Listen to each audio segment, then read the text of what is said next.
अगर भारतीय जनता पार्टी और झारखंड के कोचिंग माफिया यह चाहते हैं कि छात्रों के आंदोलन को वो हाईजैक कर लेंगे तो सरकार उनकी मंशा में उनको सफल नहीं होने देगी। छात्रों का प्रतिनिधिमंडल का जब सूची आएगा सरकार वार्ता करेगी और समाधान करेगी। वरिष्ठ नेता आदरणीय बाबूलाल जी से आपके माध्यम से मेरा यह आग्रह होगा कि पर्दे के पीछे खेलना बंद करें। छात्रों के हितों को पर कुठाराघात करने के लिए पूर्व महाधिवक्ता का नाम प्रतिनिधिमंडल में डाला गया है। मैं तो बोलता हूं स्पष्ट कि पूर्व महाधिवक्ता का नाम के ओट में बाबूलाल जी क्यों छिप रहे हैं, वो अपना नाम डाल दें। स्पष्ट संदेश प्रेषित किया था कि यह वार्ता छात्रों से होगी। अगर भारतीय जनता पार्टी और झारखंड के कोचिंग माफिया यह चाहते हैं कि छात्रों के आंदोलन को वो हाईजैक कर लेंगे तो सरकार उनकी मंशा में उनको सफल नहीं होने देगी। यह वार्ता, यह आंदोलन छात्रों का है और छात्रों से बात करने के लिए सरकार अभी भी तत्पर है। भारतीय जनता पार्टी के वरिष्ठ नेता आदरणीय बाबूलाल जी से आपके माध्यम से मेरा यह आग्रह होगा कि पर्दे के पीछे खेलना बंद करें। अगर वार्ता में शामिल होकर छात्रों के मुद्दे का राजनीतिकरण करने का इतना ही शौक है तो अपने महाधिवक्ता के जगह अपना नाम भेज देते।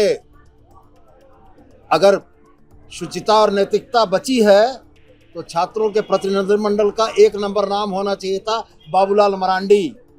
और जो कोचिंग माफिया कान में छात्रों के आंदोलन को बरगलाने का प्रयास कर रहे हैं उनको भी अगर नैतिक साहस है तो प्रतिनिधिमंडल में शामिल होकर आते। सरकार का स्पष्ट मंतव्य, छात्रों से वार्ता के लिए दरवाजे हमेशा खुले हैं। छात्रों का प्रतिनिधिमंडल का जब सूची आएगा सरकार वार्ता करेगी और समाधान करेगी। और आपके माध्यम से छात्रों से भी एक अपील, आप अपने इस स्वच्छ भविष्य के आंदोलन को राजनीति करने वाले लोगों के हाथ में गिरवी न रखें।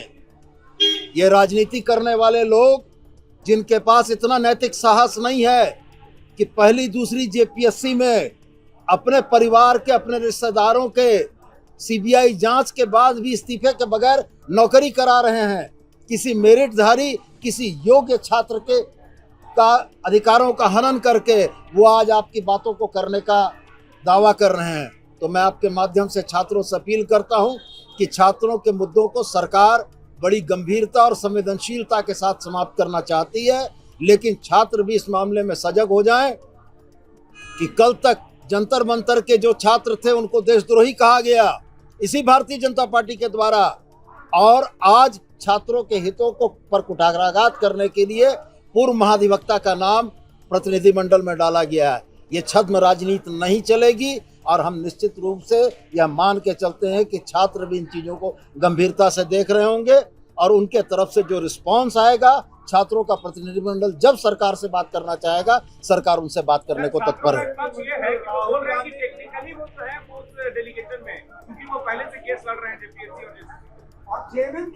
जंतर मंतर के प्रोटेस्ट में सौरभ दास और रंका गए थे, कपिल सिब्बल और प्रशांत भूषण नहीं गए थे। क्या नजीर प्रस्तुत कर रहे हैं ये? आज तक छात्र आंदोलन के प्रतिनिधिमंडल में किस पूर्व महाधिवक्ता का नाम देखा है आपने? मैं तो बोलता हूं स्पष्ट कि पूर्व महाधिवक्ता का नाम के ओट में बाबूलाल जी क्यों छिप रहे हैं, वो अपना नाम डाल दें।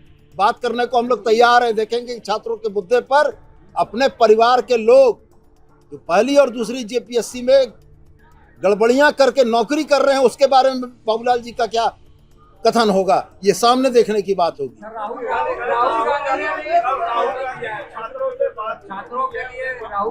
दरवाजे सबके लिए खुले हैं। राहुल गांधी जी यूपीए के नेता हैं। छात्रों की समस्याओं पर उन्होंने बात की, यह स्वागत योग्य है। वह भी चाहते हैं कि संवाद के माध्यम से छात्रों की समस्याओं का समाधान हो। आपके मंत्रिमंडल में भी एक मंत्री है जिनके रिश्तेदार जेपीएससी 2 में शामिल, उनसे मांग करेंगे। मैंने तो सबके लिए कहा कि अगर शुचिता और नैतिकता की बात आप करते हैं तो सबसे पहले अपने रिश्तेदारों का इस्तीफा दिलवाइए। प्रभातखबर.com, विश्वास वही, रफ्तार नहीं।